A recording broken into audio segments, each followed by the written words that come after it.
Selamat malam, salam sejahtera buat kita semua. Pada kesempatan yang baik ini, saya Yohanes Sulianto, mahasiswa Universitas Siber Asia, dengan program studi Sistem Informasi kelas SI 602, mata kuliah Analisis Proses Bisnis, dengan dosen pengampu Ibu Vesya Asih Siva Nurul Haq, Eskom MMSI. Baik, saya akan mulai materi ujian tengah semester. Definisi dan tujuan utama dari DMAIC. DMAIC itu adalah define, measure, analyze, improve, dan control. Merupakan metodologi untuk memperbaiki proses yang sudah ada atau existing proses. Tujuannya adalah untuk membawa proses yang tidak stabil dan memiliki kinerja rendah menuju standar yang diinginkan dengan cara yang mengidentifikasi dan menghilangkan akar penyebab masalah. DFS, Design for Six Sigma, merupakan metodologi untuk menciptakan proses atau produk baru, atau new process, atau new product. Tujuannya adalah untuk merancang kualitas ke dalam produk atau proses sejak awal, agar mencapai kinerja tingkat Six Sigma sejak pertama kali diluncurkan, sehingga dapat meminimalkan kebutuhan untuk perbaikan di masa depan. Kerangka analisis dari DMAIC adalah kerangka kerja yang sangat disiplin untuk masalah yang sudah ada atau proses berjalan.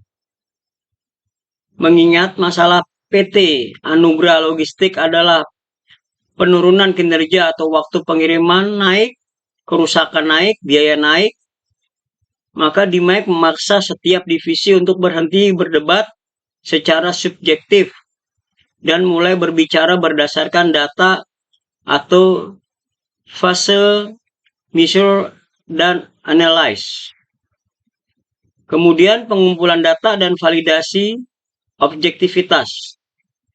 Untuk memastikan data yang dikumpulkan adalah kondisi nyata dan bukan persepsi politik. Saya akan menggunakan teknik triangulasi data. Yang pertama adalah data kuantitatif atau sistem. Ekstraksi log langsung dari sistem IT atau WMS, Warehouse Management System, untuk durasi inbound, sorting, dan outbound. Kita akan mengabaikan klaim sistem sering down dan melihat uptime aktual server. Data observasi atau Gemba walk. Saya akan turun langsung ke gudang transit utama untuk mengobservasi proses fisik tanpa pemberitahuan sebelumnya. Ini memvalidasi apakah SOP yang ada benar-benar dijalankan atau hanya dokumen di atas kertas. Dan yang ketiga adalah data kualitatif atau wawancara terstruktur. Wawancara dengan staf operasional di level bawah, bukan kepada divisi. Staf yang berada di lapangan biasanya memiliki perspektif paling jujur mengenai hambatan yang mereka temui setiap hari. Hipotesis awal akar masalah. Hipotesis saya adalah akar masalah bukan pada satu divisi, melainkan kegagalan integrasi antar sistem dan ketidakselarasan insentif. Argumentasi, kepala divisi IT, operasional, dan SDM cenderung menyalahkan faktor eksternal atau divisi lain, karena insentif mereka saat ini mungkin hanya berbasis KPI divisi masing-masing. Waktu pengiriman naik dari 2 ke 4 hari, kemungkinan besar disebabkan oleh bottleneck di sorting yang terjadi karena sistem IT memberikan batching yang salah, sehingga kurir menunggu barang yang belum siap.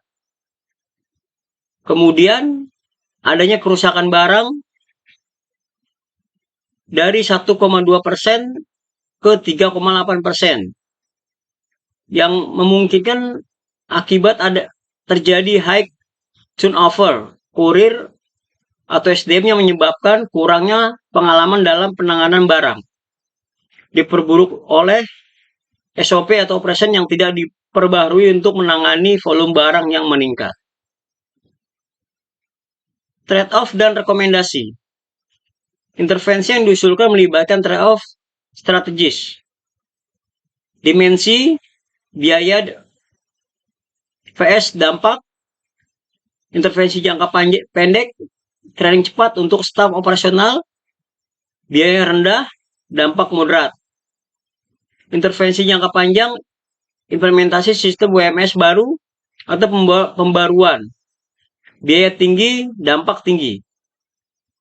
Kemudian dimensi resiko politis menimbulkan resistensi dari divisi yang merasa disalahkan saat VSM menunjukkan inefisiensi. Intervensi jangka panjang yaitu mengubah struktur insentif perusahaan menjadi berbasis KPI end-to-end. Bisa ditolak oleh kepala divisi lama. Asumsi saya adalah yang pertama, data dari sistem IT dapat diakses dan diandalkan meskipun terdapat klaim sistem sering down. Asumsi kedua adalah perusahaan memiliki keinginan dari pihak manajemen puncak untuk melakukan transformasi proses. Dan asumsi yang ketiga adalah penurunan kinerja bukan disebabkan oleh faktor eksternal makro atau seperti bencana alam atau perubahan regulasi mendadak, melainkan murni masalah internal. Rangkuman tugas kelompok, latar belakang dan objek analisis. Objek aplikasi signal Samsat Digital Nasional. Sebuah layanan publik digital untuk pembayaran PKB, pajak kendaraan bermotor. Urgensinya adalah terdapat berbagai kendala teknis pada aplikasi seperti server error, kegagalan verifikasi OTP atau biometrik, ketidaksinkronan data transaksi, dan lambatnya layanan pelanggan. Tujuan menganalisis dan mengoptimalisasikan proses pembayaran PKB atau pajak kendaraan bermotor untuk meningkatkan kualitas layanan digital pemerintah. Metode dan temuan, saya menggunakan DMAIC. Kelompok menggunakan DMAIC dengan rincian sebagai berikut.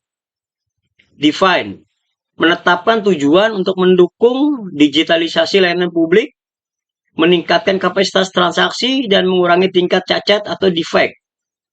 Measure, menggunakan 315 ulasan pengguna periode Mei 2026 sebagai data. Ditemukan 78 defect dengan tingkat kapabilitas proses sebesar 3,15 sigma atau DPMO 49,524 yang dianggap masih memiliki resiko tinggi kegagalan layanan. Kemudian analis menggunakan fishbone diagram untuk mengidentifikasi akar masalah. Faktor penyebab utama meliputi mesin, kapasitas server tidak mampu menangani lonjakan akses, dan belum ada sistem auto recovery. Metode, prosedur sinkronisasi data yang lambat, dan algoritma verifikasi biometrik yang terlalu sensitif. Kemudian penumpukan alur pelaporan keluhan teknis. Dan selanjutnya environment, ketergantungan pihak logistik eksternal. Setelah analyze, kemudian kita ada improve, yaitu mengusulkan perbaikan berupa penerapan auto-scaling cloud server, integrasi chatbot dan sistem manajemen tiket otomatis, serta perbaikan algoritma verifikasi wajah. Dan yang terakhir adalah kontrol, yaitu menyusun sistem pengawasan terintegrasi dengan target operasional seperti uptime system lebih besar atau sama dengan 99% dan tingkat keberhasilan transaksi di atas 98%. Hasil perubahan proses 1 to B, proses to B dirancang lebih efisien dengan menghilangkan kewajiban pengguna mengulang proses dari awal. Perubahan utamanya meliputi penambahan fitur cek status server otomatis di awal sesi, fitur penyimpanan progres otomatis atau auto save, validasi transaksi secara real time, otomatisasi pembuatan tiket keluhan jika terjadi error. Demikian yang bisa saya sampaikan dan saya ucapkan terima kasih.